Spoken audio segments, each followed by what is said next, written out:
Pakistan recently lost around 22 personnel, including Army aviators and security force members, when an Mi-17 helicopter crashed near Muzaffarabad. The tragedy raises an important question. Why does a country capable of producing modern fighter aircraft still lack a domestically manufactured military helicopter? The answer lies largely in history. For decades, Pakistan faced few obstacles acquiring helicopters abroad. The United States supplied Bell helicopters, Russia provided Mi-17, and the international market remained generally open. When equipment is readily available, there is little incentive to spend billions developing a domestic alternative. Fighter aircraft were a different story. During the 1990s, sanctions severely disrupted Pakistan's F-16 fleet, making access to aircraft and spare parts deeply uncertain. That experience convinced the Pakistan Air Force that foreign dependence was a strategic vulnerability, ultimately driving the push towards self-reliance and projects like the JF-17 at Pakistan Aeronautical Complex, Camera. Army Aviation never experienced a comparable shock.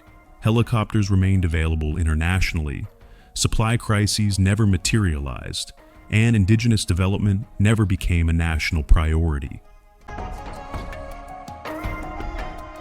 Organizationally, since most military helicopters fall under Army Aviation rather than the Air Force, they never received the same institutional focus that fighters did. That began changing around 2018 to 19. Pakistan's order for AH-1Z Viper attack helicopters stalled, and efforts to acquire Turkey's T129 ATAK ran into difficulties due to American engine export restrictions. For the first time, Army Aviation faced the same reality the Air Force had encountered decades earlier. Alternative solutions emerged.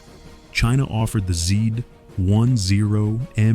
ATAK helicopter, while discussions began with Turkey on ATAK-II cooperation and technology transfer linked to the Gokbey utility helicopter. Reports suggest China may also consider local Z-10ME production if Pakistan places a sufficiently large order. Building a fully indigenous helicopter would require enormous resources, specialized expertise, and years of testing.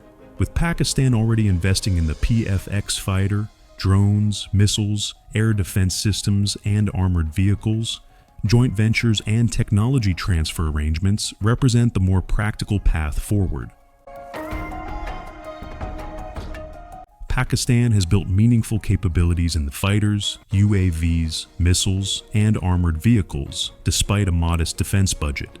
The absence of a domestic helicopter program is less a failure than a product of historical circumstances and shifting priorities. The real question is whether the gap is finally being addressed. Today, the answer appears to be yes, and the coming decade could see Pakistan establish a genuine helicopter manufacturing capability at last.